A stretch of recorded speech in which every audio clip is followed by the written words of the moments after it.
أعوذ بالله من الشيطان الرجيم. بسم الله الرحمن الرحيم.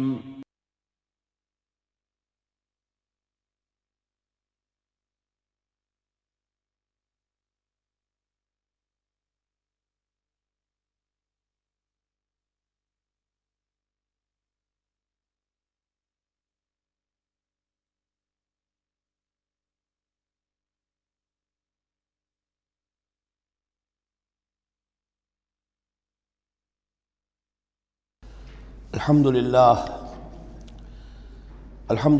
وکفا والصلاة والسلام علی عبادہ الذین اصطفى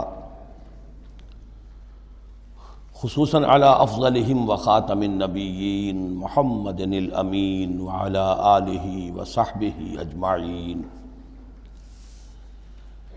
اما بعد فقد قال اللہ تبارک وتعالی کما ورد فی سورۃ النساء. اعوذ باللہ من الشیطان الرجیم. بسم اللہ الرحمن الرحیم. یا ایھا الناس اتقوا ربکم الذی خلقکم من نفس واحدۃ وخلق منها زوجها وبث منہما رجالا کثیرا ونساء واتقوا اللہ الذی تساءلون به والارحام ان اللہ کان علیکم رقیبا. صدق اللہ العظیم. رب اشرح لی صدری ویسر لی امری واحلل عقدۃ من لسانی یفقہوا قولی. اللہم ربنا الہمنا رشدنا واعذنا من شرور انفسنا. اللہم ارنا الحق حقا وارزقنا اتباعہ وارنا الباطل باطلا وارزقنا اجتنابہ. اللہم وفقنا لما تحب وترضى. اللہم آنس وحشتنا فی قبورنا وارحمنا بالقرآن العظیم. اللہم اجعلہ لنا اماما ونورا وہدا ورحمہ. اللہم ذکرنا منہ ما نسینا وعلمنا منہ ما جہلنا وارزقنا تلاوتہ آناء اللیل وآناء النہار واجعلہ لنا حجتا یا رب العالمین. آمین. آج ہم اللہ کا نام لے کر سورہ نساء کا ترجمہ اور مختصر تشریح شروع کر رہے ہیں. جیسا کہ میں آپ کو بتا چکا ہوں کہ قرآن مجید میں مکی اور مدنی صورتوں کے جو گروپ ہیں ان میں سے پہلا گروپ 5 صورتوں پر مشتمل ہے. مکی صورت صرف سورہ فاتحہ ہے، حجم میں بہت چھوٹی، معنی میں، مفہوم میں، عظمت میں، فضیلت میں بہت بڑی. اس کے بعد 4 صورتیں جو ہیں وہ مدنی ہیں: بقرہ، نساء، آل عمران اور مائدہ. اور یہ جو 4 صورتیں ہیں یہ دو صورتوں کے 2 جوڑوں کی شکل میں. سورۃ البقرہ، سورۃ آل عمران، یہ الزہراوین، خود حضور نے ان کو ایک نام دیا مشترک، اور ان میں جو مناسبتیں ہیں، مشابہت ہیں، وہ تفصیل کے ساتھ ہمارے ترجمے کے دوران سامنے آتے رہی ہیں. نسبت زوجیت کس اعتبار سے ہے، ایک دوسرے کی تکمیل کس پہلو سے کرتی ہیں، یہ بات بھی سامنے آئی. اب جو 2 صورتیں ہیں یہ سورۃ النساء اور سورۃ المائدہ، یہ جوڑے کی شکل میں ہیں. ان میں ایک تو بڑا کنٹراسٹ نظر یہ آئے گا کہ سابقہ 2 صورتوں میں پہلے حروف مقطعات اور دونوں میں پھر قرآن مجید اور کتب سماویہ کی عظمت کا بیان، جبکہ ان دونوں صورتوں میں کوئی تمہیدی اس طرح کی گفتگو نہیں ہے، براہ راست خطاب ہو رہا ہے. البتہ یہ فرق ہے وہ نسبت زوجیت کے اعتبار سے کہ سورہ نساء میں خطاب ہے یا ایھا الناس، اے لوگو، خطاب عام ہے، اور سورۃ المائدہ کا آغاز ہوتا ہے یا ایھا الذین آمنوا، وہاں خاص ہے، انسانوں میں سے جو لوگ ایمان کے دعوے دار ہوں. باقی جس طرح سورہ بقرہ اور سورہ آل عمران نصفین میں منقسم ہیں، اس طرح کا معاملہ ان دونوں صورتوں کا نہیں ہے. اپنے اسلوب کے اعتبار سے یہ دونوں صورتیں سورہ بقرہ کے نصف ثانی کے مشابہ ہیں، یعنی چند مضامین کی لڑیاں چل رہی ہیں لیکن آپس میں اس طرح بٹی ہوئی ہیں، گتھی ہوئی ہیں رسی کی طرح، کہ وہ نظر آئیں گی کٹواں، ایک لڑی لال ہے، ایک پیلی ہے، ایک ہری ہے، ایک نیلی ہے، لیکن جب آپ ان کو بٹھ دیتے ہیں تو ایک طرف سے دیکھیں گے تو وہ کٹا پھٹا رنگ نظر آئے گا، مسلسل لال نہیں نظر آئے گا، مسلسل پیلا، نہ نیلا نہ ہرا۔ کھول دیں گے تو معلوم ہوگا کہ وہ تو واقعتاً ایک علیحدہ لڑی ہے، ایک نیلی ہے، ایک پیلی ہے۔ تو وہاں تو میں نے سورہ بقرہ میں آپ کو بتایا تھا کہ 4 ڈوریاں ہیں، 2 کا تعلق شریعت سے، شریعت میں 2 لڑیاں ہوئیں، ایک عبادات اور ایک معاملات۔ 2 کا تعلق ہے جہاد فی سبیل اللہ سے، ایک جہاد بالمال یعنی انفاق فی سبیل اللہ، اور ایک جہاد بالنفس کی آخری شکل یعنی قتال فی سبیل اللہ۔ یہ چاروں کا تانا بانا سورہ بقرہ کے نصف ثانی میں تھا۔ یہاں سورہ نساء میں بھی آپ دیکھیں گے کہ 3 لڑیاں ہیں یہاں، اور وہ اسی طرح آپس میں گتھی ہوئی ہیں، نظر آئیں گی کٹواں، لیکن اگر آپ ان سب کو علیحدہ علیحدہ کر لیں تو وہ اپنی جگہ پر ایک علیحدہ مضمون بن جائے گا۔ لیکن یہاں پر جو خطاب ہے، ایک لڑی تو وہ ہے کہ جس میں خطاب ہے اہل ایمان سے، اور وہ اسی طریقے سے جیسے سورہ بقرہ میں وہی 4 چیزیں اس میں آئیں گی، قتال، انفاق اور احکام شریعت، عبادات۔ لیکن دوسرا خطاب ہے اس میں اہل کتاب سے، اس میں یہ کہ نصارہ اور یہود دونوں گڈمڈ ہیں، ملے جلے ہیں۔ اب اہل کتاب کا معاملہ ہے، پہلی 2 صورتوں میں علیحدہ علیحدہ مسئلہ چل رہا تھا۔ تیسرے سب سے بڑا حصہ اس سورہ مبارکہ کا وہ ہے جو منافقین سے خطاب پر مشتمل ہے، لیکن وہ اکثر و بیشتر لوگ وہاں بات سمجھ نہیں پاتے، اس لیے کہ وہاں بھی خطاب ہوتا ہے یا ایھا الذین آمنوا سے۔ پورے قرآن میں کہیں یا ایھا الذین نافقوا نہیں آیا، یا ایھا الکافرون بھی ہے، یا ایھا الذین کفروا بھی ہے، یا ایھا الذین آمنوا بھی ہے، یا ایھا الذین نافقوا کہیں نہیں، اس لیے کہ منافق بھی قانوناً تو مسلمان ہی ہوتے تھے۔ تو اصل میں یہ بڑی گہری نظر کی ضرورت ہے کہ یہ پہچانا جائے کہ یہاں یا ایھا الذین آمنوا مومنین صادقین کی طرف روح سخن ہے یا منافقین کی طرف ہے۔ اگر یہ فرق نہ کیا جائے تو بڑی غلط فہمی ہو جاتی ہے بعض مقامات پر۔ مثلا سورہ توبہ کے بعض مقامات ہیں، یا ایھا الذین آمنوا ما لکم اذا قیل لکم انفروا فی سبیل اللہ اثاقلتم الی الارض، اہل ایمان تمہیں کیا ہو گیا جب تمہیں کہا جاتا ہے اللہ کی راہ میں نکلو تو تم بوجھل ہو جاتے ہو، زمین میں دھنسے جاتے ہو۔ تو اس سے ایک عام سوء ظن پیدا ہو سکتا ہے کہ شاید یہ عام مسلمانوں کا مسئلہ تھا۔ یہ عام مسلمانوں کا مسئلہ نہیں تھا، یہ منافقین کا مسئلہ تھا۔ روح سخن وہاں منافقین کی طرف ہے، مومنین صادقین تو ہر وقت اس کے لیے آمادہ رہتے تھے کھلے دل کے ساتھ کہ واپس نہیں پھیرا کوئی فرمان جنوں کا، تنہا نہیں لوٹی کبھی آواز جرس کی، وہ تو تیار ہر وقت تھا۔ تو اصل میں یہ دیکھنا ہوتا ہے کہ کس آیت میں رخ کس کی طرف ہے۔ اس اعتبار سے یہ سورہ مبارک کا اہم ترین ہے، لیکن سورہ بقرہ میں تو پورے میں لفظ نفاق آیا ہی نہیں۔ یہ حکمت خداوندی ہے کہ اس مرض کو پہلے چھپا کے رکھا ہے، کہ علامات تو بیان کر دیں کہ یہ بیماری ہے، تاکہ جو بھی متنبہ ہو جائے وہ اپنے علاج کی طرف متوجہ ہو جائے۔ لیکن یہ کہ جو لوگ نہیں متوجہ ہوئے، معلوم ہوا کہ اب ان کو تھوڑا سا نمایاں کرنا ضروری ہے، بات عریاں کر کے کرنی پڑے گی۔ تو سورہ آل عمران میں 1-2 جگہ نفاق کا لفظ آ گیا، لیکن یہاں اب جو سب سے بڑا مضمون ہے سورہ بقرہ میں وہ منافقین کا ہے۔ یوں سمجھیے کہ 176 جو اس کی آیات ہیں، اس میں سے 55 آیتیں ہیں کہ جن کا جو میرا تجزیہ ہے روح سخن ہے مومنین صادقین کی طرف، صرف 37 آیات ہیں کہ جن میں خطاب ہے اہل کتاب سے، یہود اور نصارہ سے مشترک طور پر، اور 84 آیات ہیں جن میں خطاب منافقین سے۔ لیکن وہی بات جو میں نے عرض کی کہ جہاں بھی ان سے بات ہوگی یا ایھا الذین آمنوا کے حوالے سے ہوگی، اس لیے کہ ایمان کے دعوے دار تو وہ بھی تھے۔ منافق تو وہی ہوتا ہے کہ جو دعویٰ کرتا ہے ایمان کا، چاہے وہ شعوری طور پر منافق ہو چاہے غیر شعوری طور پر منافق ہو، لیکن یہ کہ دعویٰ ایمان تو اس میں موجود ہوگا۔ سورہ نساء اور سورہ مائدہ کے مابین ایک فرق نوٹ کر لیجئے۔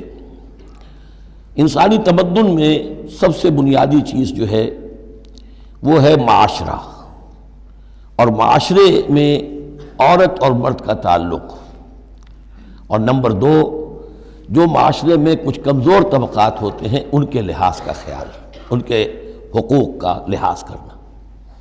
یہ مضمون آپ کو ملے گا سورہ نساء میں۔ آئلی قوانین تفصیل سے آ چکے سورہ بقرہ میں، جو رشتہ جڑتا ہے ایک مرد و ایک عورت کے مابین ازدواج کا، جس سے کہ پھر خاندان وجود میں آتا ہے، تو وہ جو سب سے بنیادی یونٹ ہے معاشرے کا، اس کی جڑ بنیاد کا تو سارا تفصیل سے معاملہ آ چکا ہے سورہ بقرہ میں۔ سورہ آل عمران اس اعتبار سے منفرد ہے کہ اس میں شریعت کے احکام نہیں ہیں سوائے اس ایک حکم کے جو سود کے بارے میں آیا ہے، لا تاکلوا الربا اضعافا مضاعفا، کوئی اور احکام شریعت جو ہے اس میں نہیں ہے۔ لیکن یہاں اب آپ کو جو تمدن کی معاشرتی سطح کے اوپر خاص طور پر جو دبے ہوئے پسے ہوئے طبقات تھے اس معاشرے میں، ان کی ایمینسیپیشن، ان کو اوپر اٹھانا، ان کے حقوق کی طرف متوجہ کرنا، یہ آپ کو نظر آئے گا۔ پھر اس معاشرے کے اندر سیکس کا معاملہ، اگر سیکشول انارکی ہو تو تباہی پھیل جائے گی، تو اس میں ابتدائی اقدامات جو ہیں وہ اس صورت کے اندر آئے ہیں۔ سیکس ڈسپلن کیسے امپوز کرنا ہے مسلمانوں تمہیں اپنے معاشرے کے اندر، بے راہ روی سے کیسے ڈیل کرنا ہے۔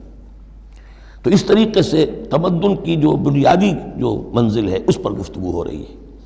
سورہ مائدہ میں جا کر پھر جو تمدن کی بلند ترین منزل ہے ریاست، اور یہ کہ پھر اعلیٰ سطح کے اوپر عدالتی نظام، چوری ڈاکہ وغیرہ کا سد باب، اس کے لیے کیا حدود ہیں، اس کے لیے کیا تعزیرات ہیں، یہ بھی آگے آئیں گی۔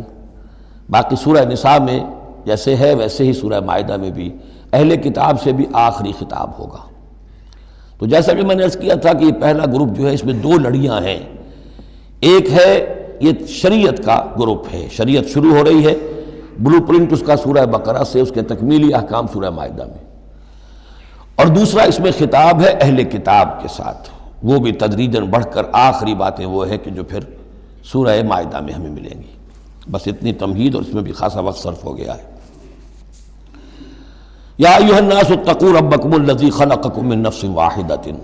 اب دیکھیے معاشرتی مسائل کے ضمن میں گفتگو ہے تو ایسی بنیادی بات سے شروع کی ہے، اے لوگو اپنے اس رب کا تقوی اختیار کر لو جس نے تمہیں ایک جان سے بنایا، وَخَلَقَ مِنْهَا زَوْجَهَا، اور اسی سے اس کا جوڑا بنایا۔ یہاں یہ نوٹ کرنے والی بات ہے کہ یہاں حضرت آدم کا لفظ نہیں ہے کہ آدم سے ان کا جوڑا بنایا، بلکہ نفس سے بنایا۔ اس میں وہ بات پوری طریقے سے ایکوموڈیٹ ہو سکتی ہے کہ یہاں مراد کیا ہے، نوع ایک ہے، جنسیں دو ہیں، بکرا بکری نوع ایک ہے، جنس دو ہیں، ایک ہی نوع سے، اسی نوع سے تمہارا جوڑا بنایا۔ ہیومن بینگز ہومو سیپینز، نوع ایک ہے، اسپیشیز ایک ہے، لیکن اس کے اندر ہی سے وہ سیکشول ڈفرینسیشن جو ہوئی ہے اس کے حوالے سے جوڑا بنا ہے۔ یا ایھا الناس اتقوا ربکم الذی خلقکم من نفس واحدۃ وخلق منها زوجها وبث منہما، اب یہاں پر مراد ہیں وہی آدم اور حوا، ان دونوں سے پھیلا دیے زمین میں کثیر تعداد میں مرد اور عورت، رجالا کثیرا ونساء۔ یعنی اس تمدن انسانی کو اگر آپ ٹریس کریں گے، پیچھے لے جائیں گے، تو اس کی ایک کامن اس کی بگننگ ہے، ایک انسانی جوڑا آدم اور حوا۔ اس رشتے میں پوری نوع انسانی جو ہے رشتہ اخوت میں منسلک ہو جاتی ہے، اس لیول پر جا کر۔ ایک ہے سگے بہن بھائی، ایک ہے دادا دادی پر جا کر کزنز مل جائیں گے، پردادا پردادی پر جا کر اور ایک لمبا حلقہ ہو جائے گا، چلتے جائیے تو آدم و حوا کی نسل جو ہے وہ جا کر آخر بالآخر ایک پیرنٹس ہیں، ایک کپل ہے، آدم اور حوا۔ واتقوا اللہ الذی تساءلون بہ والارحام، اور اس دیکھیے ایک ہی آیت میں دوسری مرتبہ پھر تقوی کا حکم، اور تقوی اختیار کرو اس اللہ کا جس کا تم ایک دوسرے کو واسطہ دیتے ہو۔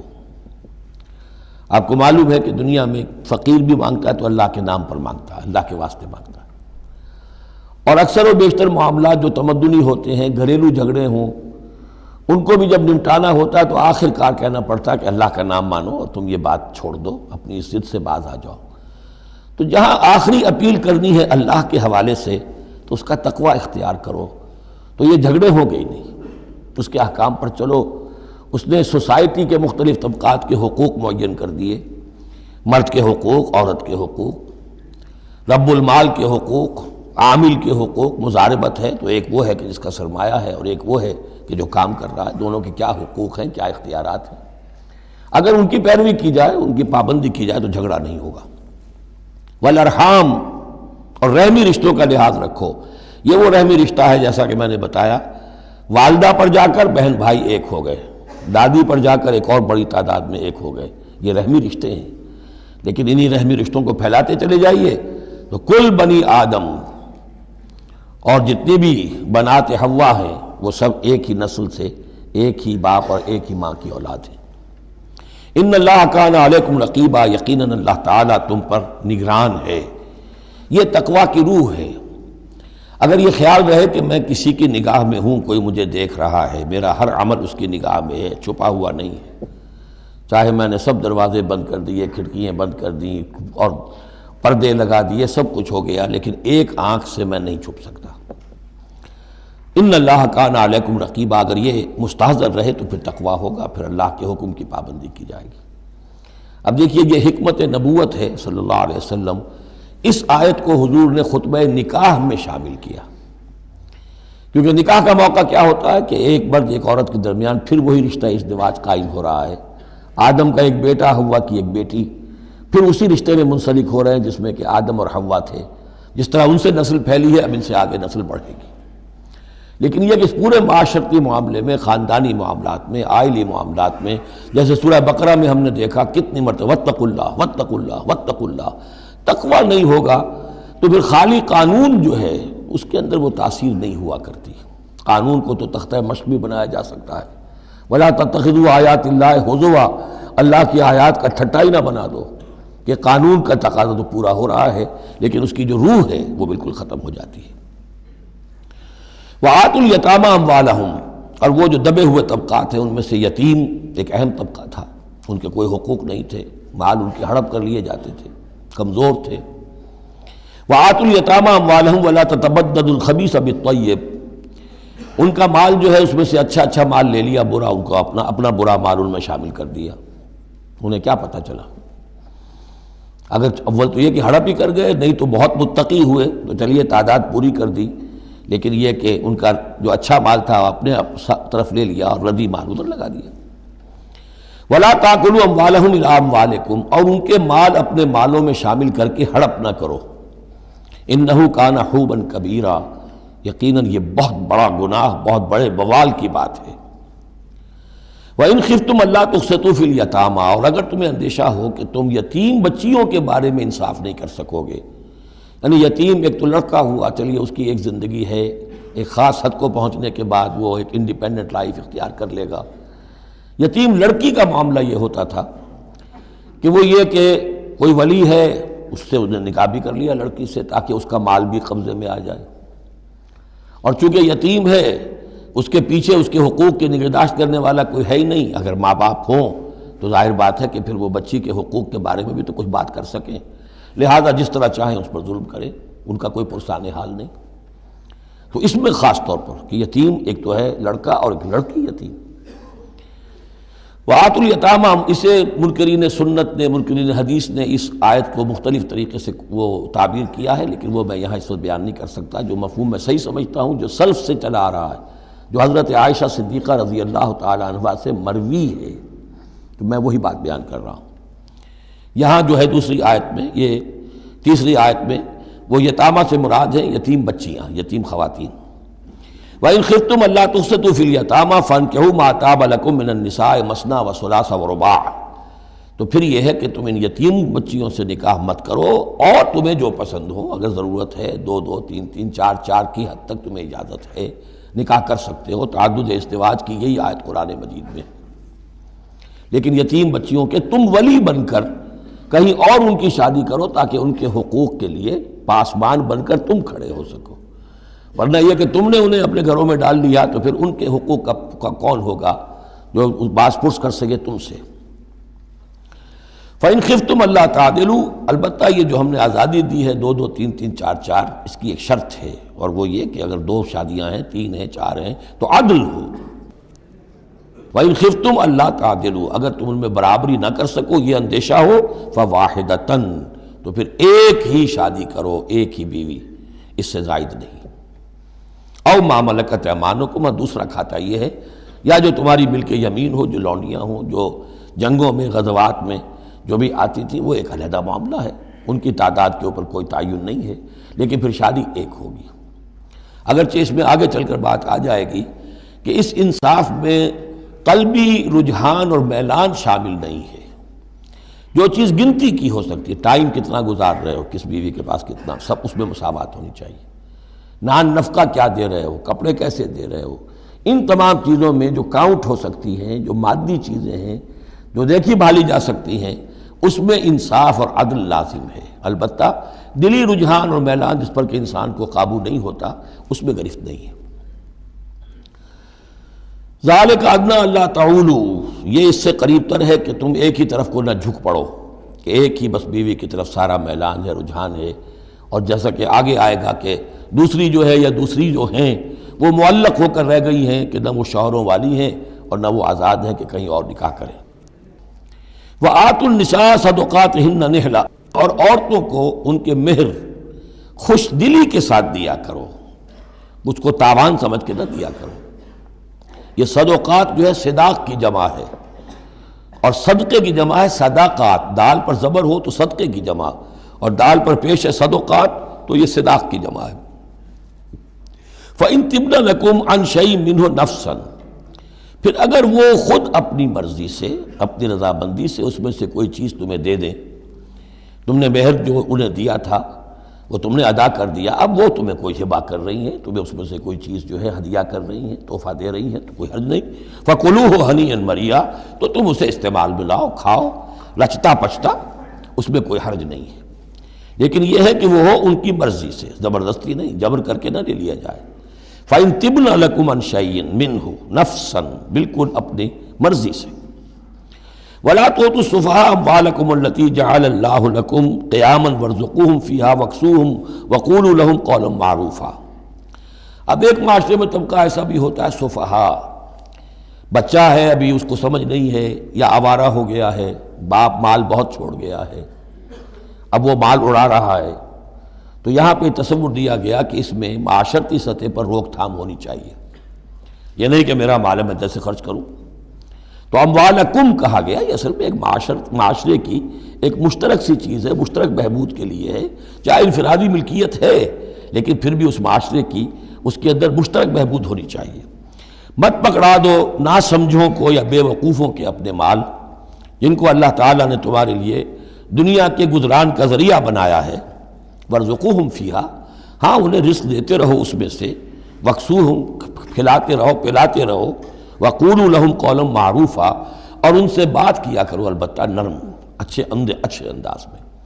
یہی اصول تھا جس کے تحت کہ برٹش انڈیا میں کورٹ آف وارز مقرر ہو جاتے تھے، کہ اگر کوئی بڑا جاگیردار ہے، کوئی نواب ہے اور وہ فوت ہو گیا، اس کا بیٹا جو ہے آوارہ ہے اور اس کی جو اندیشہ ہے کہ اسے کوئی اڑا دے گا، ختم کر دے گا، تو کورٹ آف وارز ہو جاتا تھا۔ حکومت جو ہے وہ اس کا چارج لے لیتی تھی، اس کے لیے سالانہ اس میں سے، اس کی آمدنی میں سے وظیفہ ہوتا تھا، اس میں اپنا خرچ کرے، لیکن یہ ہے کہ باقی چیزیں جمع رہتی تھی تاکہ یہ ان کی آئندہ نسل کے کام آ سکے۔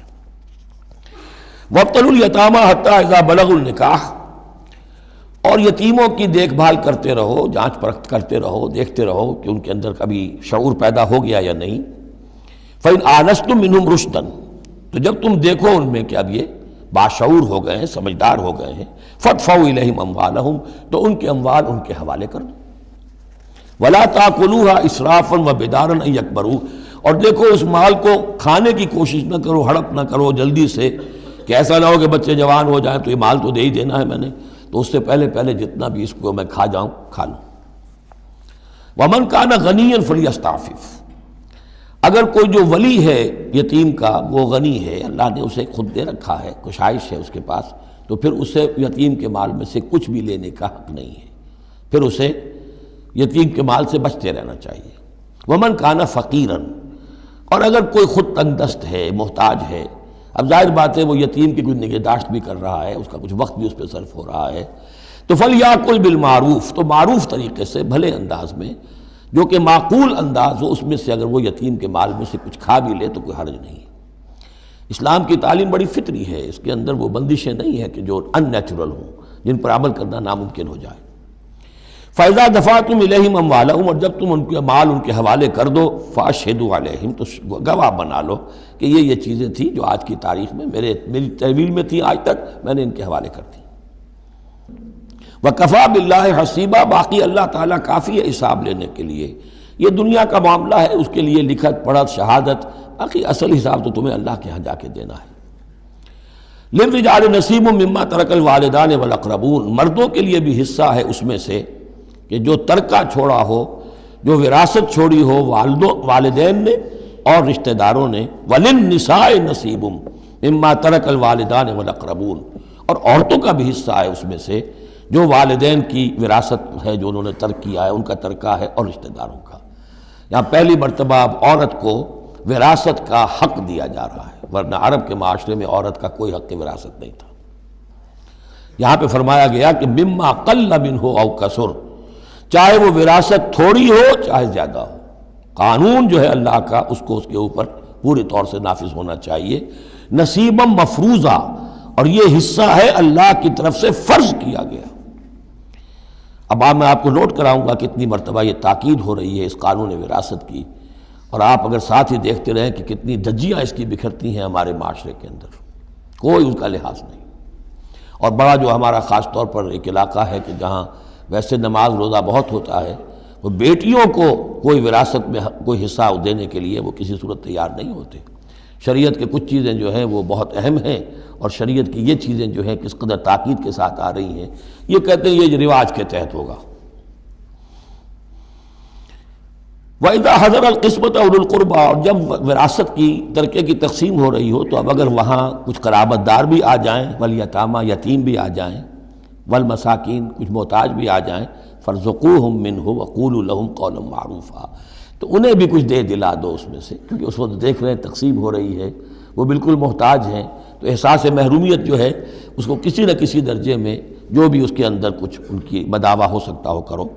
وقولوا لہم قولا معروفا، ان سے بات کرو تو بڑے اچھے انداز میں، جھڑکو نہیں کہ یہ ہماری وراثت تقسیم ہو رہی، تم کون آ گئے یہاں پہ۔ وَلْيَخْشَ الَّذِينَ لَوْ تَرَكُوا مِنْ خَلْفِهِمْ، ڈرتے رہنا چاہیے ان لوگوں کو کہ اگر انہوں نے بھی چھوڑے ہوتے اپنے پیچھے ذُرِّيَّةً ضِعَافًا، چھوٹے بچے، اپنی نسل چھوڑ کر اگر وہ گئے ہوتے اور یتیم بچے ہوتے ان کے، خافوا علیہم، تو کیسے کیسے اندیشے ہونے ہوتے اپنے ان بچوں کے بارے میں۔ فلیتقوا اللہ، تو انہیں چاہیے کہ اللہ کا تقوی اختیار کریں کہ یہ یتیم جو اس وقت آ گئے یہ بھی کسی کے بچے ہیں، کوئی ان کا بھی باپ تھا، ان کے سر پر ہاتھ رکھو۔ وَلْيَقُولُوا قَوْلًا سَدِيدًا، اور بڑی صاف اور ستھری اور صحیح اور حق پر مبنی بات کرو۔ ان الذین یاکلون اموال الیتامی ظلما، یقیناً وہ لوگ کہ جو یتیموں کا مال ہڑپ کرتے ہیں ناحق، انما یاکلون فی بطونہم نارا، وہ اپنے پیٹوں میں بھر رہے ہیں آگ، وسیصلون سعیرا، اندر کی آگ تو اپنے پیٹوں میں ڈال رہے ہیں اور سموچے وہ خود آگ میں ڈال دیے جائیں گے۔ تو گویا کہ ایک آگ ان کے اندر ہوگی اور ایک جہنم کی آگ ان کے باہر ہوگی۔ یہ 10 آیتیں بڑی جامع ہیں، اور جس طریقے سے کہ سوسائٹی کے جو پسماندہ طبقات تھے ایک ایک کا خیال کر کے جس باریک بینی سے حکمت کے ساتھ احکام دیے جا رہے ہیں۔ اب اس کے بعد جو رکوع ہے یہ بڑا مختصر ہے، آیتیں 4 ہیں لیکن ایک قیامت مضمر ہے ان میں، یہ اعجاز ہے۔ 4 آیتوں کے اندر اسلام کا پورا قانون وراثت جس پہ پوری جلدیں لکھی گئی ہیں، جامعیت کی انتہا ہے۔ یوصیکم اللہ فی اولادکم، اللہ تعالیٰ تمہیں وصیت کرتا ہے تمہاری اولاد کے بارے میں، للذکر مثل حظ الانثیین، لڑکے کے لیے حصہ ہے 2 لڑکیوں کے برابر۔ فإن کن نساء فوق اثنتین فلہن ثلث ما ترک، اور اگر صرف بیٹیاں ہی بیٹیاں ہوں اور 2 یا 2 سے زائد ہوں تو ان کو 2/3 میں حصہ ملے گا۔ وإن کانت واحدۃ فلہا النصف، اور اگر ایک ہی بیٹی ہے تو اسے آدھا ملے گا۔ ظاہر بات ہے بیٹا ایک ہی وارث ہوگا تو پورے کا وارث ہو جائے گا، تو جب بیٹی کا حصہ بیٹے سے آدھا ہے تو اگر ایک ہی بیٹی ہے تو اسے آدھی وراثت ملے گی، آدھی پھر اور لوگوں کو جائے گی، وہ ایک الگ حصہ ہے، معاملہ ہے۔ وَلِأَبَوَيْهِ لِكُلِّ وَاحِدٍ مِّنْهُمَا السُّدُسُ مِمَّا تَرَكَ إِن كَانَ لَهُ وَلَدٌ۔ اب یہ وراثت میں ایک تو ہے نیچے وراثت بیٹا بیٹی، اور ایک ہے اوپر والد والدین، جب اب وہ بھی زندہ ہیں، فوت ہوا ہے کوئی شخص، اس کے والدین یا والد یا والدہ دونوں میں سے کوئی ایک زندہ ہے، ان کا بھی حصہ ہے۔ وَلِأَبْوَيْهِ لِكُلِّ وَاحِدٍ مِّنْهُمَا، اس کے والدین کے لیے ہر ایک کے لیے ان میں سے چھٹا حصہ ہے اس کے ترکے میں سے، مما ترک ان کان لہو ولد، اگر اس کے اولاد ہے۔ ایک شخص لاولد مر گیا ہے تو اور بات ہوگی، اولاد ہے تو چھٹا یعنی 1/3 حصہ والدین کو چلا گیا، 2/3 جو ہے اولاد میں تقسیم ہوگا۔ فَإِن لَّمْ يَكُن لَّهُ وَلَدٌ، اور اگر اس کی اولاد ہے ہی نہیں، لا ولد، فوت ہو رہا ہے، وَوَرِثَهُ أَبَوَاهُ، اور اس کے وارث اس کے والدین ہی ہیں، فَلِأُمِّهِ الثُّلُثُ، تو ماں کو 1/3 اور باپ کو 2/3، وہ مرد کا باپ ماں سے عورت سے دگنا ہو جائے گا۔ فَإِن كَانَ لَهُ إِخْوَةٌ، اور اگر اس کے بہن بھائی ہو، فَلِأُمِّهِ السُّدُسُ مِن بَعْدِ وَصِيَّةٍ يُوصِي بِهَا أَوْ دَيْنٍ، تو پھر ماں کا حصہ جو ہے وہ پھر اور کم ہو جائے گا، چھٹا حصہ رہ جائے گا سلس کی بجائے، تاکہ باپ کی طرف سے تو پھر بھائیوں کو وراثت جا سکے گی اس کے، لیکن ساتھ فرما دیا من بعد وصیت یوصی بہا او دین، وراثت کی تقسیم سے پہلے 2 کام کر لینے ہوں گے کہ اگر کوئی وصیت کی ہے اس وصیت کو پورا کیا جائے، اگر کوئی دین ہے جو فوت ہوا ہے اس پر کوئی قرض ہے وہ ادا کیا جائے، پھر جو ہے وراثت ادا ہوگی۔ من بعد وصیت یوصی بہا او دین، آباؤکم و ابناؤکم لا تدرون ایہم اقرب لکم نفعا، تمہارے باپ یا تمہارے بیٹے تم نہیں جانتے کہ ان میں سے کون تمہارے لیے زیادہ نافع ہے، زیادہ قریب ہے نفع کے اعتبار سے۔ فریضۃ من اللہ، یہ تم اپنی عقلوں کو چھوڑو، اللہ کی طرف سے یہ فرض ہے، فریضۃ من اللہ، یعنی آدمی سمجھے میرے بوڑھے والدین ہیں، خام خواہ ان کے لیے حصہ کائے کو رکھ دیا ہے، کھا پی چکے، زندگی گزار چکے، وراثت تو ملنی چاہیے اولاد کو، بیٹا بیٹی کو نہیں، اللہ کا حکم مانو۔ آباؤکم و ابناؤکم لا تدرون ایہم اقرب لکم نفعا فریضۃ من اللہ ان اللہ کان علیما حکیما، یقیناً اللہ تعالی علیم اور حکیم ہے، اس کا کوئی حکم علم اور حکمت سے خالی نہیں۔ وَلَكُمْ نِصْفُ مَا تَرَكَ أَزْوَاجُكُمْ إِن لَّمْ يَكُن لَّهُنَّ وَلَدٌ، اور تمہارا حصہ تمہاری بیویوں کے ترکے میں سے آدھا ہے اگر ان کے کوئی اولاد نہ ہو، بیوی فوت ہو رہی ہے اور اس کے کوئی اولاد نہیں ہے تو جو کچھ چھوڑ رہی ہے اس میں سے نصف جو ہے شوہر کا ہو جائے گا، باقی نصف جو ہے وہ بیوی کے بھائیوں وغیرہ کو جائے گا، لیکن شوہر کا نصف ہو گیا۔ فَإِن كَانَ لَهُنَّ وَلَدٌ، اور اگر اس کی اولاد ہے، فَلَكُمُ الرُّبُعُ مِمَّا تَرَكْنَا، پھر تمہارے لیے 1/4 حصہ ہوگا اس میں یہ جو اس نے چھوڑا ہے، باقی 3/4 اس کی اولاد میں تقسیم ہو جائے گا۔ من بعد وصیت یوصین بہا او دین، اور یہ بھی ہوگا وصیت کی ایگزیکیوشن کے بعد، اور اگر کوئی قرض ہے تو اس کی ادائیگی کے بعد۔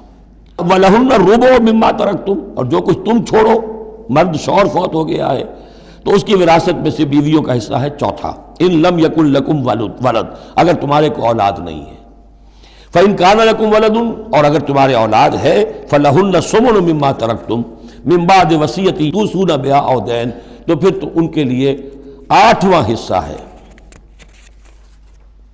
اگر تمہارے لیے اولاد ہے تو تمہاری بیوی کے لیے پھر 8واں حصہ ہے تمہارے ترکے میں سے، من بعد وصیت توصون بہا او دین، اس وصیت کو تکمیل کے بعد جو تم نے کی ہو یا قرض جو تمہارے ذمے ہو ادا کرنے کے بعد۔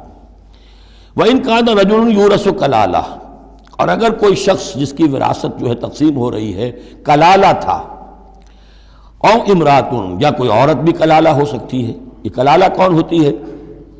جس کے نہ تو والدین ہو نہ اولاد ہو، میت ہے، فوت شدہ مرد ہے یا عورت ہے، تو جو نہ تو ہے اوپر والدین میں سے کوئی اور نہ کوئی اولاد میں سے، وہ اس کو کلالہ کہتے ہیں۔ بہن بھائی ہیں، اب بہن بھائیوں میں جو تقسیم ہوگی وہ ایک تقسیم تو وہی ہے کہ جو حقیقی اور عینی اور اللاتی بہن بھائیوں میں ہوتی ہے، وہ تو ہے اسی طرح جیسے کہ اولاد کی ہے، لیکن یہاں خاص حکم دیا جا رہا ہے۔ عربوں میں اصل میں 3 قسم کے بہن بھائی ہوتے تھے، ایک عینی وہ ہے باپ بھی وہی ہے مشترک، ماں بھی وہی ہے، جنہیں ہم حقیقی کہتے ہیں، ہمارے ہاں حقیقی بھائی حقیقی بہن یعنی والدین دونوں مشترک ہیں۔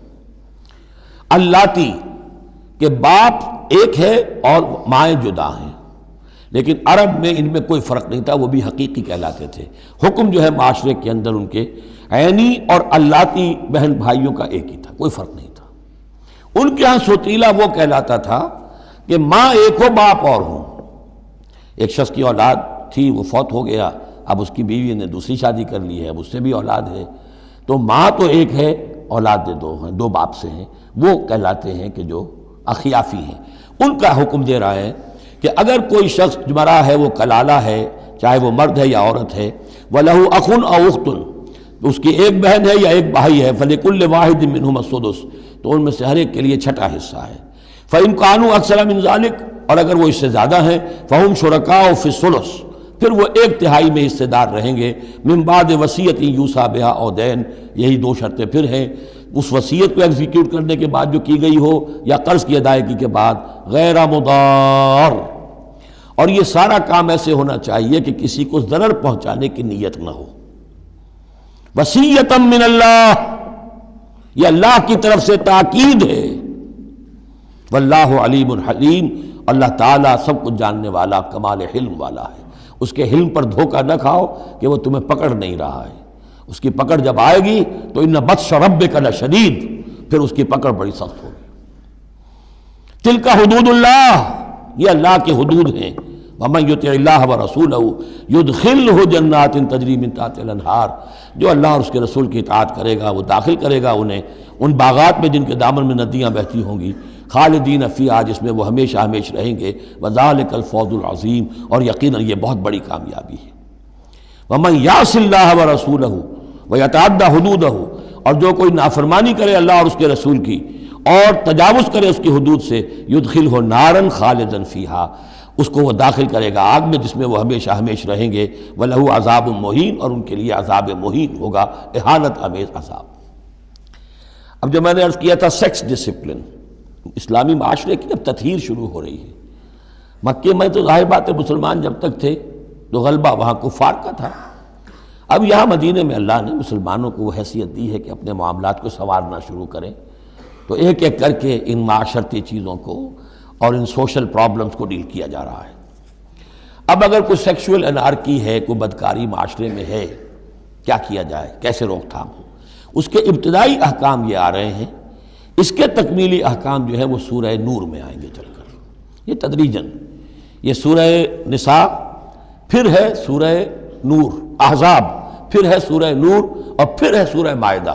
اب اللہ تعالیٰ کی حکمت یہ ہوئی کہ سورہ نور اور سورہ احزاب کو کافی دور آگے رکھا ہے مصحف میں، اور یہاں پر سورہ نساء کے بعد سورہ مائدہ آ گئی ہے.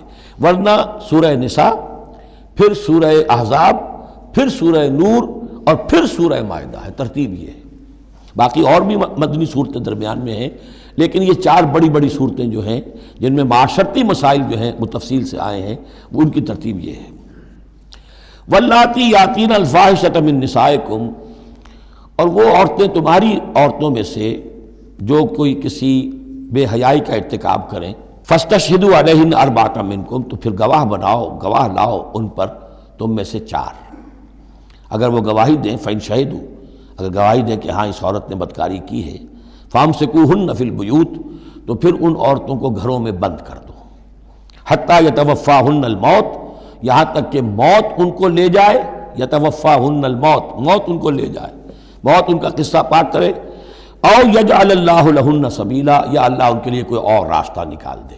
وہ راستہ نکالنا ہے جو سزا کی پھر بعد میں نصاب آ گیا کہ اگر اس کو پھر سزا دے دی جائے، حد جاری کر دی جائے تو پھر آزاد ہو جائے گی. لیکن ابھی ابتدائی حکم ہے. یہاں معلوم ہوتا ہے کہ یہ ایسی لڑکیوں کا یا عورتوں کا تذکرہ ہے کہ جو مسلمانوں میں سے تھیں لیکن ان کا بدکاری کا معاملہ کسی یہودی سے ہو گیا ہو یا کسی ایسے شخص سے ہو گیا ہو جو ابھی مسلمان نہیں ہے. تو یہ ان کا یک طرفہ کہ ہے وہ کوئی مسلمان لڑکی یا خاتون جس کا معاملہ ہے، لیکن دوسرا جو پہلو ہے، دوسرا جو اس عمل کا جو شریک ہے وہ غیر مسلم ہے. واللذان یاتیانہا منکم، اور اگر وہ دونوں تمہیں میں سے ہوں، مرد بھی اور عورت بھی، فآذوہما، تو ان دونوں کو پھر اذیت دو، تکلیف دو، انہیں سزا دو. فإن تابا واصلحا، پھر اگر وہ توبہ کر لیں اور اصلاح کر لیں، فاعرضوا عنہما، تو ان کو چھوڑ دو. ان اللہ کان توابا رحیما، یقیناً اللہ تعالیٰ بہت توبہ کا قبول فرمانے والا اور رحیم ہے. یہ بالکل ابتدائی احکام ہیں، اسی لیے ان کی وضاحت میں، تفسیروں میں آپ کو بہت سے اقوال مل جائیں گے، اس لیے کہ اصل میں تو یہ پھر آخر میں جا کر یہ سب منسوخ شمار ہوں گے جبکہ حدود آ گئی پوری کی پوری. جیسے کہ وصیت کا وہ حکم جو سورہ بقرہ میں آیا تھا وہ اب ساقط ہو گیا جبکہ قانون وراثت آ گیا. اب وہ آیت آئی ہے کہ جو بہت بڑی حکمت کی آیت ہے، جس کا حوالہ اس سے پہلے بھی میں نے کبھی دیا ہے. انما التوبۃ علی اللہ للذین یعملون السوء بجہالۃ، اللہ کے ذمے ہے توبہ قبول کرنا ایسے لوگوں کی جو کوئی برا حرکت کر بیٹھتے ہیں جہالت اور نادانی میں. ثم یتوبون من قریب، پھر فوراً توبہ کرتے ہیں. یعنی اگر ایمان اندر ہے تو کسی وقت ایسا تو ہو گیا کہ کوئی خارجی اثرات اتنے پوٹنٹ ہو گئے یا نفس کے اندر ہیجان ایسا ہو گیا کہ آدمی کنٹرول نہیں کر سکا، لیکن جیسے ہی اس کے بعد ہوش میں آئے گا اس پر شدید پچھتاوا، شدید ندامت طاری ہو جائے گی۔ تو اس کے لیے یہ کہ وہ توبہ کرے تو اللہ تعالیٰ اس کی توبہ قبول فرمائے گا۔ فَأُولَٰئِكَ يَتُوبُ اللَّهُ عَلَيْهِمْ، تو اللہ تعالیٰ ایسے لوگوں کی توبہ قبول فرمائے گا۔ وَكَانَ اللَّهُ عَلِيمًا حَكِيمًا، اللہ تعالیٰ علیم اور حکیم ہے۔ وَلَيْسَتِ التَّوْبَةُ لِلَّذِينَ يَعْمَلُونَ السَّيِّئَاتِ، ایسے لوگوں کا کوئی حق نہیں ہے توبہ کا کہ جو اپنی برائی حرکتیں کرتے رہیں، حرام خوریاں کرتے رہیں، زندگی بھر عیش لڑاتے رہیں۔ حَتَّىٰ إِذَا حَضَرَ أَحَدَهُمُ الْمَوْتُ قَالَ إِنِّي تُبْتُ الْآنَ، یہاں تک کہ جب موت کا وقت آ جائے تو کہیں کہ اب میں توبہ کرتا ہوں۔ یہ توبہ نہیں ہے۔ وَلَلَّذِينَ يَمُوتُونَ وَهُمْ كُفَّارٌ، اسی پر قیاس کر لیجئے جو مر بھی گئے کفر کی حالت میں، ان کی توبہ کا کوئی سوال ہی نہیں۔ اولئک اعتدنا لهم عذابا الیما، ایسے لوگوں کے لیے تو ہم نے دردناک عذاب تیار کر رکھا ہے۔ یا ایھا الذین آمنوا لا یحل لکم ان ترثوا النساء کرہا، اہل ایمان تمہارے لیے جائز نہیں ہے کہ تم عورتوں کو زبردستی وراثت میں لے لو۔ یہ بھی اس عورتوں کے طبقے پر جو شدید ظلم ہوتا تھا، کیونکہ پالیگیمی عام تھی، ایک شخص ہے فوت ہوا ہے، 4 ہیں 5 بیویاں ہیں، اب فرض کیجئے کہ جو بیٹا ہے بڑا جو وارث بن گیا ہے، اب باقی اس کی حقیقی ماں تو ایک ہی ہے، باقی سوتیلی مائیں وہ ان کو وراثت میں لے لیتا تھا کہ میرے قبضے میں رہیں گی یہ، بلکہ ان سے شادیاں بھی کر لیتے تھے، بغیر شادی اپنے گھروں میں ڈالے رکھتے تھے، یا پھر یہ کہ اختیار اپنے ہاتھ میں رکھ کر ان کی شادی کہیں کرتے تھے تو خود مہر لیتے تھے۔ اس طرح کے معاملات کرتے تھے، عورتوں کے ساتھ یہ ظلم ہوتے تھے۔ یا ایھا الذین آمنوا لا یحل لکم ان ترثوا النساء کرہا، اہل ایمان تمہارے لیے جائز نہیں ہے کہ تم عورتوں کے وارث بن بیٹھو زبردستی۔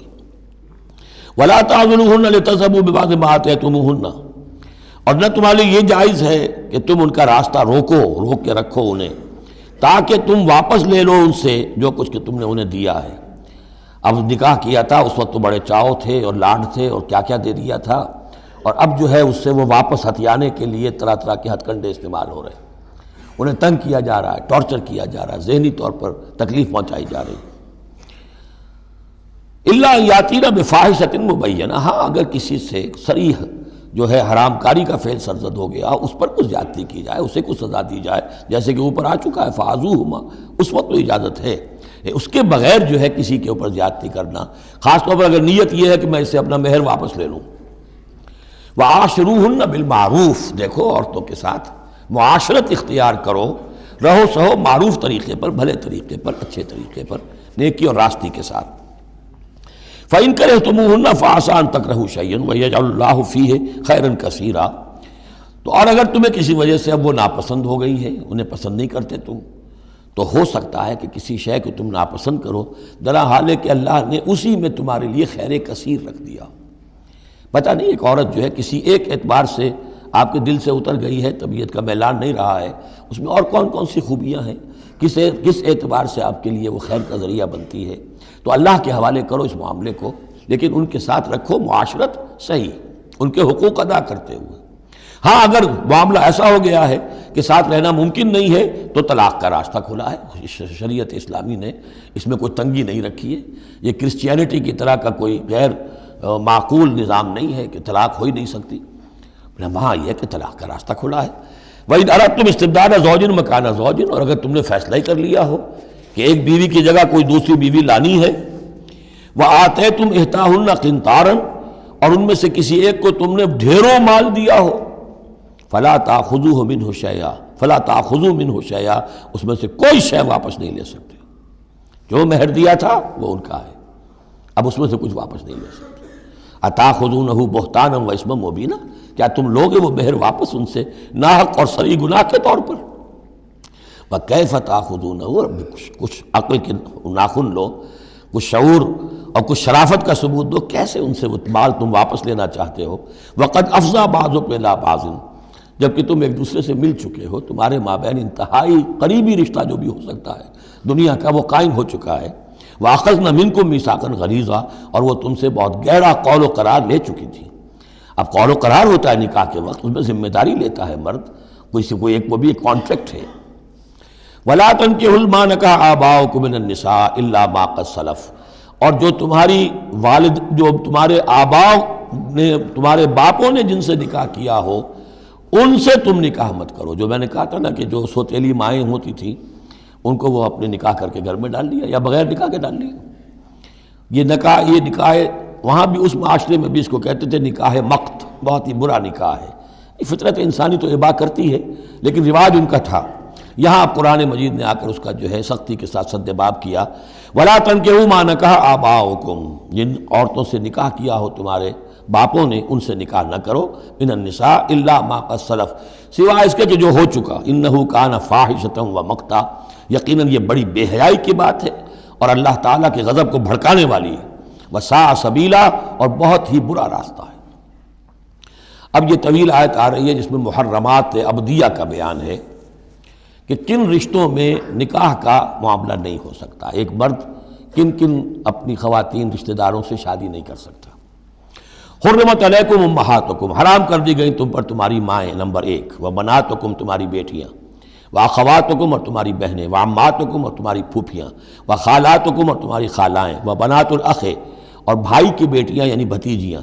وبنات الاخت، اور بہن کی بیٹیاں یعنی بھانجیاں. وامہاتکم اللاتی ارضعنکم، اور تمہاری وہ مائیں جنہوں نے تمہیں دودھ پلایا ہے. واخواتکم من الرضاعۃ، اور تمہاری دودھ پلانے والیوں کی بیٹیاں کہ جو تمہارے اب بہن بن گئی ہیں رضاعی. وامہات نسائکم، اور تمہاری بیویوں کی مائیں یعنی ساس جن کو ہم کہتے ہیں خوش دامن. وربائکم اللاتی فی حجورکم، اور اگر وہ کہ جو ربیبہ ہوں جو تمہارے ہاں پلی بڑھی ہوں.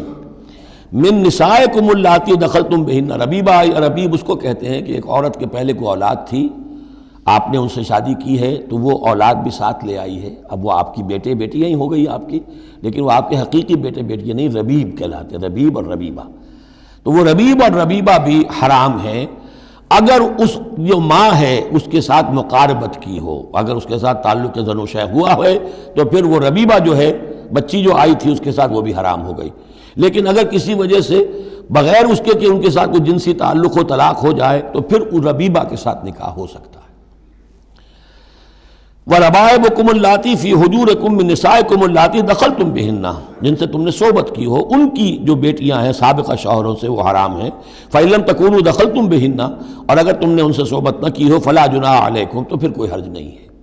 وَحَلَائِلُ أَبْنَائِكُمْ، اور تمہارے بیٹوں کی عورتیں یعنی بیٹوں کی بیویاں، بہو جن کو ہم کہتے ہیں تمہاری بہویں. الَّذِينَ مِنْ أَصْلَابِكُمْ، لیکن بیٹے وہ جو تمہارے اپنے صلب سے ہوں، اپنے صلبی بیٹے، منہ بولے بیٹے کا معاملہ نہیں ہے.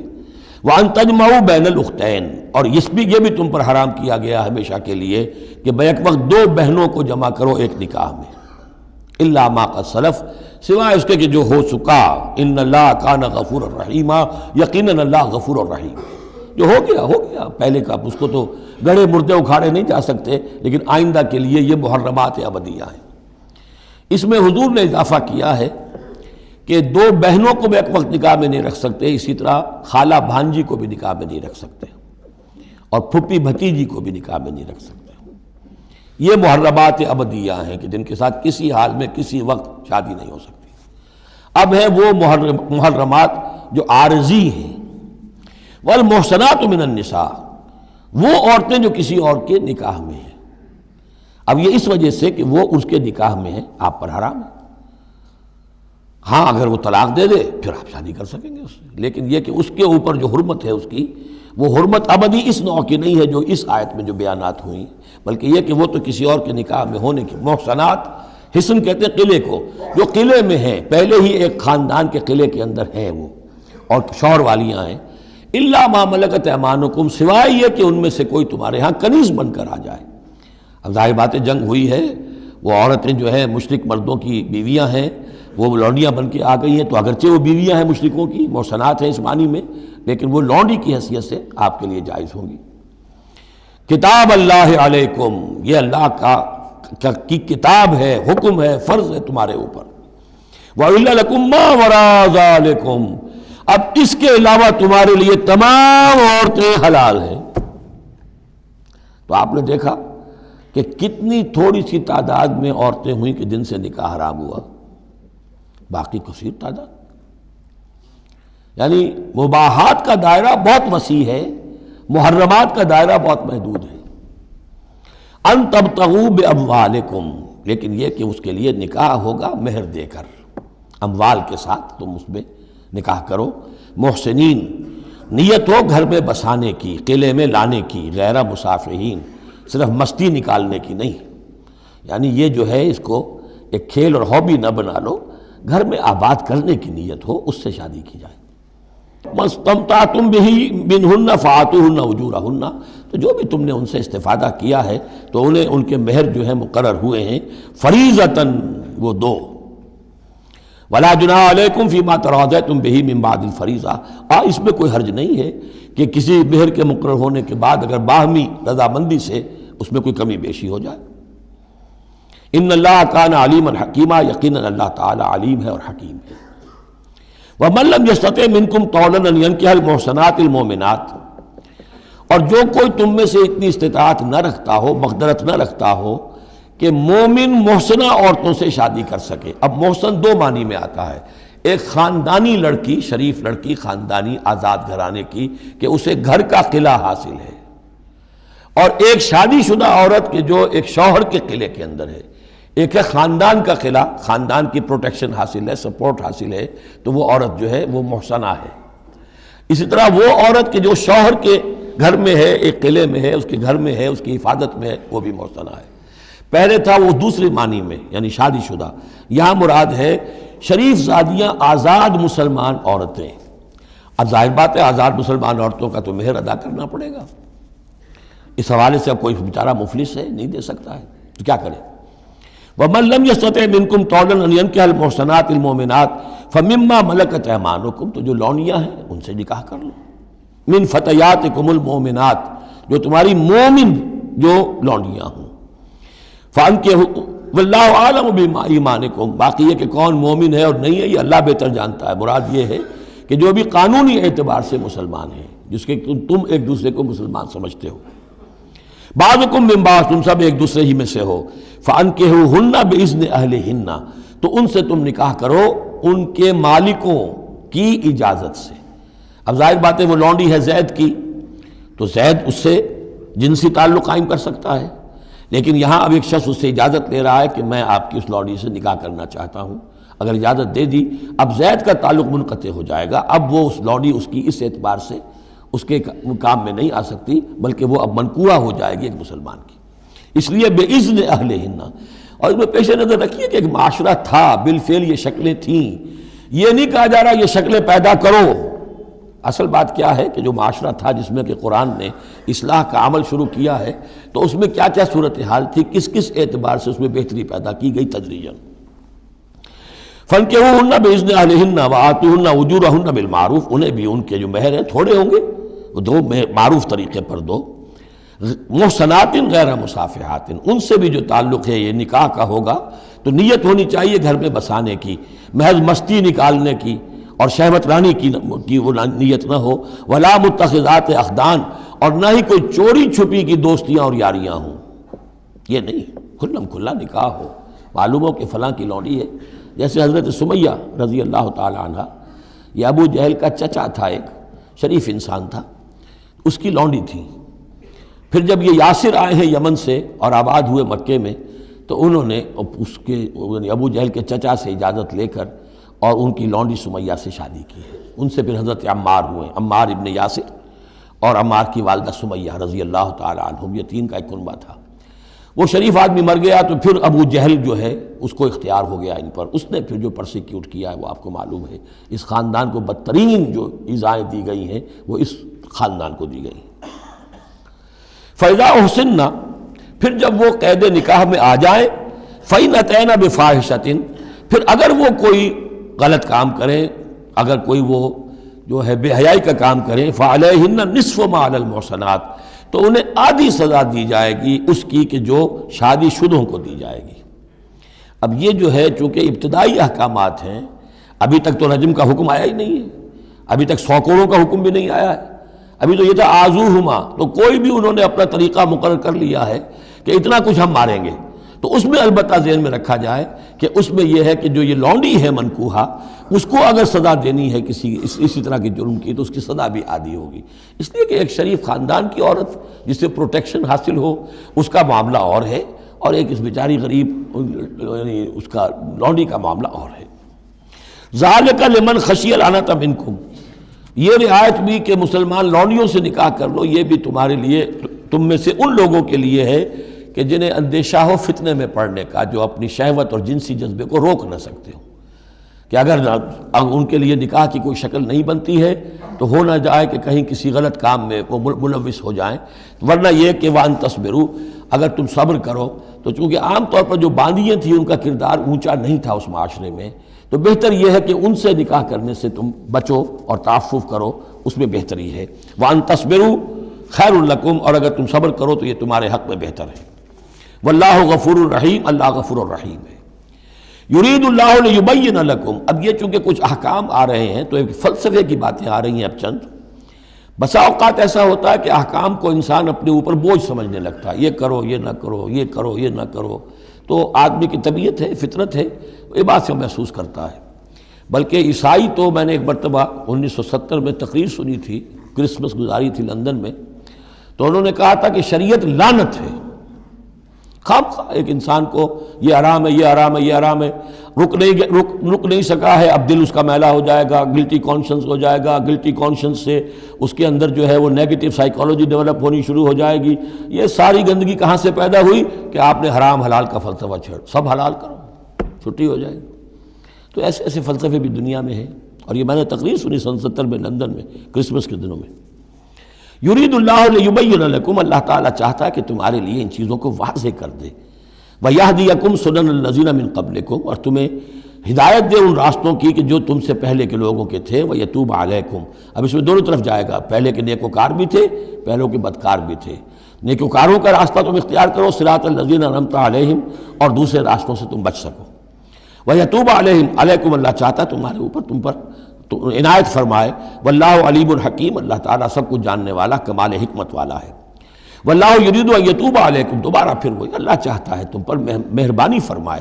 ویرید الذین یتبعون الشہوات، اور وہ لوگ کہ جو شہوات کی پیروی کرتے ہیں، وہ چاہتے ہیں ان تمیلوا میلا عظیما، کہ تم تو ایک طرف غلط راستے سے دور تک تمہارا جو ہے رجحان ہو جائے اور ادھر ہی تم بھٹکتے چلے جاؤ۔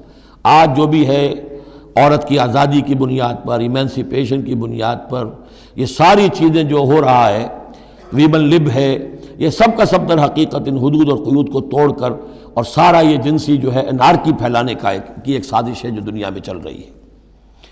یرید اللہ ان یخفف عنکم، تم یہ نہ سمجھو کہ بوجھ ڈال رہا اللہ تم پر، اللہ تم پر تخفیف چاہتا ہے۔ جب تم ان چیزوں پر عمل نہیں کرو گے، معاشرے میں بدگمانیاں پھیلیں گی، فساد ہوگا، گندگیاں ہوں گی، جھگڑے ہوں گے، بدگمانیاں ہوں گی، یہ سارا کچھ ہوگا، تو اللہ تو تمہارے لیے آسانی چاہتا ہے۔ وَخُلِقَ الْإِنسَانُ ضَعِيفًا، اور انسان پیدا کیا گیا ہے کمزور، اس کے اندر کمزوری کے پہلو بھی ہیں۔ جہاں بہت اونچا پہلو ہے، روح ربانی پھونکی گئی ہے، وہاں یہ نفس بھی تو اس کے اندر ہے، اور اس کے اندر جو ہے ضعف کے پہلو موجود ہیں۔ یا ایھا الذین آمنوا لا تاکلوا اموالکم بینکم بالباطل، اہل ایمان اپنے مال آپس میں باطل طریقے سے ہڑپ نہ کرو، الا ان تکون تجارتا عن تراض، سوائے اس کے کہ تجارت ہو تراض منکم، تمہاری باہمی رضامندی سے۔ یہ جوتا ہے 200 روپے کا ہے، آپ کو منظور ہے 200 دیجئے، جوتا لے لیجئے، یہ آپ کی باہمی رضامندی سے سودا ہے، وہ ہو گیا۔ لیکن یہ کہ اس سیدھے سادے اور صحیح اور طریقے پر، ایک ظاہر بات ہے کچھ نہ کچھ تو آپ نے نفع اس میں سے کمایا ہے، آپ نے محنت کی ہے، کہیں سے لائے ہیں، سٹور کیا ہے، دکان کا کرایہ دیا ہے، لیکن اس کو وہ گرج نہیں کرے گا۔ لیکن جھوٹ بول رہے ہیں، خدا کی قسم کھا رہے ہیں کہ میں نے تو اتنے کر لیا، اب یہ ہو گیا، آپ نے اپنی ساری محنت بھی ضائع کی اور آپ نے حرام کما لیا۔ اور یا کوئی اور طریقے ہیں، مال ہڑپ کر رہے ہیں، دھوکہ دے رہے ہیں۔ یا ایھا الذین آمنوا لا تاکلوا اموالکم بینکم بالباطل الا ان تکون تجارتا عن تراض منکم ولا تقتلوا انفسکم، اور نہ اپنے آپ کو قتل کرو، یعنی ایک دوسرے کو قتل کرو۔ تمدن کی جڑ دو چیزوں پر ہے، احترام جان، احترام مال۔ میرے لیے آپ کا مال محترم ہے، آپ کی جان محترم ہے، میں اسے کوئی گدن نہ پہنچاؤں۔ آپ کے لیے میرا مال، میری جان، میرا جسم محترم ہے، اسے کوئی گدن نہ پہنچائے۔ اگر تو یہ جنٹلمین ایگریمنٹ ہمارا چلتا ہے، تب تو ہم ایک معاشرے میں رہ سکتے ہیں، ایک ملک میں رہ سکتے ہیں، اور اس میں اطمینان ہوگا، سکون ہوگا، چین ہوگا۔ اور جہاں یہ دونوں احترام ختم ہو گئے، جان کا نہ مال کا، تو ظاہر بات ہے کہ پھر وہاں سکون کہاں سے آئے گا، اطمینان کہاں سے آئے گا، چین کہاں سے آئے گا۔ ولا تقتلوا انفسکم ان اللہ کان بکم رحیما، یقیناً اللہ تعالی تم پر بہت ہی مہربان ہے۔ ومن یفعل ذلک عدوانا وظلما، اور جو کوئی بھی یہ کام کرے گا، دو کام، چوری اور دھوکہ اور قتل نفس، ظلماً اور عدوانا، تعدی کے ساتھ، ظلم کے ساتھ، فسوف نصلیہ نارا، تو اسے تو ہم جھونک دیں گے آگ میں، وکان ذلک علی اللہ یسیرا، اور یہ چیز اللہ پر بہت آسان ہے۔ یہ نہ سمجھنا کہ کیا اللہ تعالیٰ تمام نوع انسانی کو جہنم میں جھونک دے گا، یہ اللہ کے لیے بہت آسان ہے۔ بارک اللہ لی و لکم فی القرآن العظیم ونفعنی و ایاکم بالآیات والذکر الحکیم۔